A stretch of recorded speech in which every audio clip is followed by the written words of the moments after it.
Salsabila dengan NIM 2285-2074 kelas 3B Bimbingan dan Konseling tahun 2020.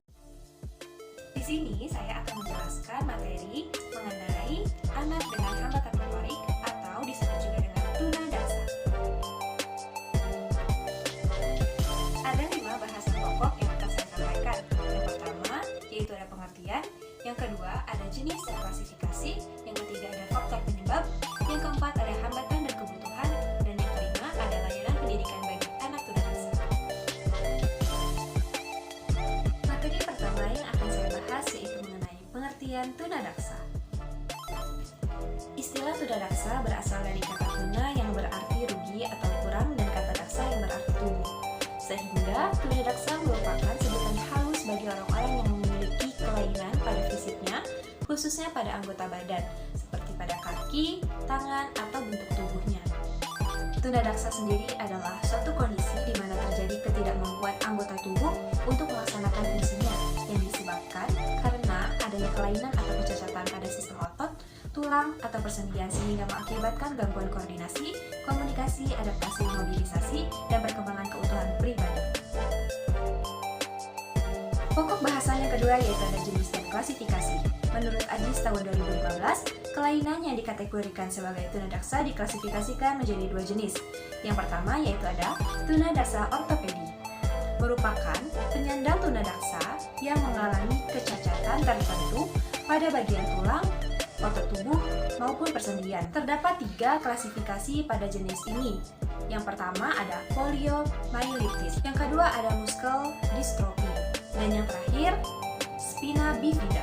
Jenis tunadaksa yang kedua yaitu ada tunadaksa saraf, merupakan penyandang tunadaksa yang mengalami kelemahan pada gerak dan fungsi salah satu atau beberapa bagian alat geraknya yang disebabkan oleh kelainan pada syaraf di otak.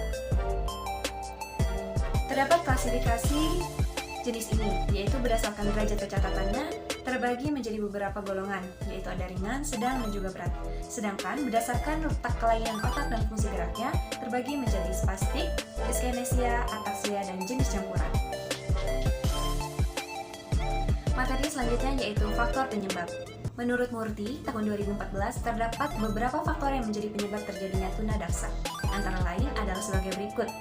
Yang pertama yaitu ada faktor kelahiran. Beberapa masalah dalam kelahiran yang menyebabkan tunadaksa yaitu pinggul ibu yang terlalu sempit sehingga membuat bayi sulit untuk keluar dan terjepit, pemberian injeksi yang berlebihan, dan juga treatment saat mengeluarkan bayi. Yang kedua yaitu ada faktor kecelakaan. Faktor kecelakaan bisa menjadi hal yang utama penyebab tunadaksa pada seseorang. Kecelakaan bisa terjadi pada saat masa bayi, misalnya terjatuh pada saat digendong, dan juga bisa terjadi pada saat anak sudah bisa berjalan. Misalnya, terjatuh dari tangga, terjatuh dari sepeda, dan mengalami kecelakaan dengan orang lain.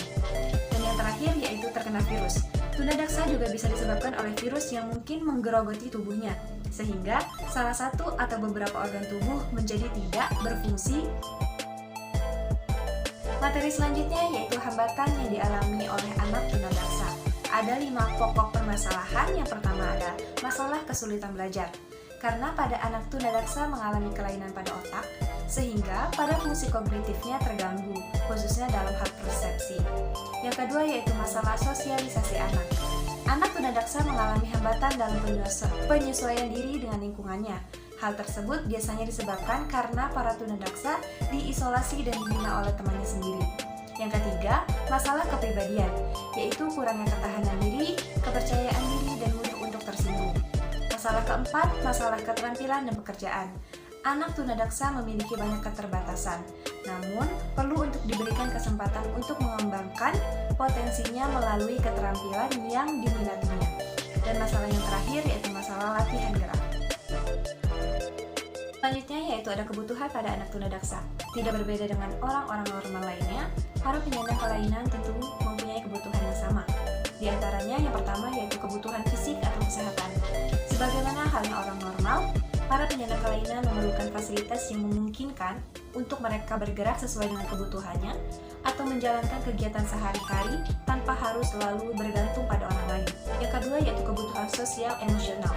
Kebutuhan untuk bersosialisasi. Hal ini merupakan kebutuhan setiap makhluk, termasuk para penyandang kelainan. Sebagaimana akibat dari kelainan yang disandangnya, kebutuhan tersebut terkadang susah untuk dipenuhi. Berbagai kondisi atau keterampilan seperti mencari teman, memasuki masa remaja, mencari kerja, perkawinan, dan sebagainya.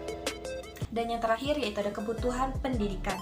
Bagi anak penyandang keluarbiasaan, meliputi berbagai aspek yang terkait dengan keluarbiasaan yang disandangnya. Pendidikan merupakan suatu hak yang dimiliki setiap orang, termasuk bagi para penyandang disabilitas tunadaksa. Selanjutnya yaitu ada layanan pendidikan bagi anak tunadaksa. Terdapat beberapa model layanan pendidikan bagi anak dengan hambatan motorik atau tunadaksa. Di antaranya, yaitu yang pertama, sekolah khusus berasrama. Sekolah ini atau model tersebut diperuntukkan bagi anak tunadaksa yang derajat keterampilannya sudah berat dan sangat berat. Yang kedua yaitu ada sekolah khusus tanpa asrama. Sekolah ini diperuntukkan atau dimaksudkan bagi anak tunadaksa yang memiliki kemampuan untuk pulang atau pergi ke sekolah. Yang ketiga yaitu kelas khusus penuh. Pada anak tunadaksa yang memiliki tingkat kecacatan ringan dan kecerdasan homogen, disarankan dilayani dalam kelas khusus secara penuh. Dan yang keempat, ada kelas reguler dan kelas khusus. Kelas ini digunakan apabila menyatukan anak tunadaksa dengan anak normal lainnya pada mata pelajaran tertentu. Namun, apabila anak tunadaksa mengalami kesulitan, maka mereka belajar di kelas secara khusus. Nomor 5, kelas reguler dibantu oleh guru khusus. Pada kelas reguler, anak tunadaksa bersekolah bersama-sama dengan anak normal lainnya di sekolah umum, namun dengan bantuan guru khusus apabila anak mengalami kesulitan. Yang keenam, ada kelas biasa dengan layanan konsultasi untuk guru umum. Pada metode ini memiliki tanggung jawab pembelajaran sepenuhnya dipegang oleh guru umum, dan anak tunadaksa belajar bersama dengan anak normal di sekolah umum. Dan yang terakhir ada kelas biasa. Model ini diperuntukkan bagi anak tunadaksa yang memiliki kecerdasan normal, memiliki potensi